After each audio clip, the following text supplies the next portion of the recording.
Friends అందరికీ Bhadrachalam second day ట్రిప్లో morning ఆ రోజు బక్రీద్ ఫెస్టివల్ వచ్చినట్టుందండి.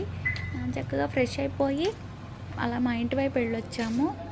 తర్వాత మధ్యాహ్నం భోజనం చేసి రెస్ట్ తీసుకొని ఈవినింగ్ టైంలో మళ్ళీ రెడీ అయ్యి అలా సాలగ్రామ లక్ష్మీ నరసింహస్వామి టెంపుల్కి వెళ్ళామండి. కల్పవృక్ష నరసింహ సాలగ్రామ ఆశ్రమం స్వామివారి దర్శనం ఇస్తారు. నరసింహస్వామి వారు అదుగు దర్శనం చాలా బాగుంది. అక్కడ ముడుపులు కడతారండి. మనం అనుకున్న కోరికలు నెరవేరుతాయని. తర్వాత అక్కడి నుంచి నేను చెప్పాను కదా, ప్రతిష్టాపన జరిగింది మా లైన్లో వెంకటేశ్వర కాలనీలో వెంకటేశ్వర స్వామిది అని చెప్పాను కదా. ఆ టెంపుల్ని ఆ రోజు శుక్రవారం దర్శనం చేసుకోవడం కుదరలేదు. శనివారం ఎలాగో వెంకటేశ్వర స్వామి దర్శనం చేసుకుంటే బాగుంటుంది కాబట్టి శనివారం ఈవినింగ్ వచ్చాము. టెంపుల్ని ఎంతో బాగా కట్టారు, చాలా బాగుంది. పెద్దగా ప్లేస్ పాత దాని నుంచి తీసుకున్నట్టు లేదు, తగ్గించినట్టు లేదండి, సేమ్ పెట్టారు. ఇక్కడ బ్యానర్స్లో అన్నదానానికి కానీ మిగతా వాటికి కానీ డోనర్స్ ఇచ్చిన అమౌంట్ని వాళ్ళ పేర్లతో బ్యానర్స్ చేసి అక్కడ కట్టారండి.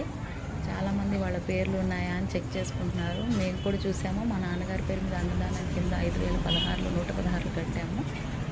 మా పేరు కూడా ఉంది, చూస్తున్నాము. ఇప్పుడు చాలా బాగుందండి, ఎంత బాగుందో.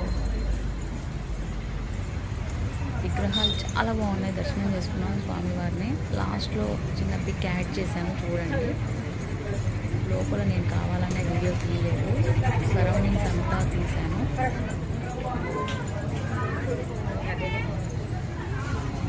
ఎంత బాగుందో. కాలనీ వాళ్ళందరూ వస్తారండి. వెంకటేశ్వర కాలనీలో 4 లైన్లు ఉంటాయి. ఆ చుట్టుపక్కల నుంచి కూడా స్వామివారి టెంపుల్కి వస్తారు. వెంకటేశ్వర కాలనీలో చెప్పాను కదా, ఆంజనేయ స్వామి, శివాలయము, వెంకన్న స్వామి గుడి 3 ఉన్నాయి. ఎప్పుడు కళకళలాడుతూ ఉంటుంది కాలనీ. ఎప్పుడు దైవభక్తితో ఉంటుందండి.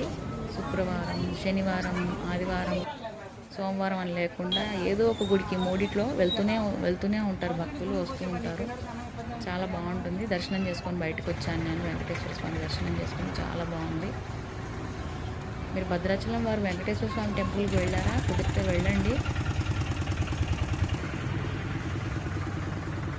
నా వీడియో నచ్చితే లైక్ చేయండి ఫ్రెండ్స్, షేర్ చేయండి, సబ్స్క్రైబ్ చేసుకోండి. Thank you for watching. Bye friends.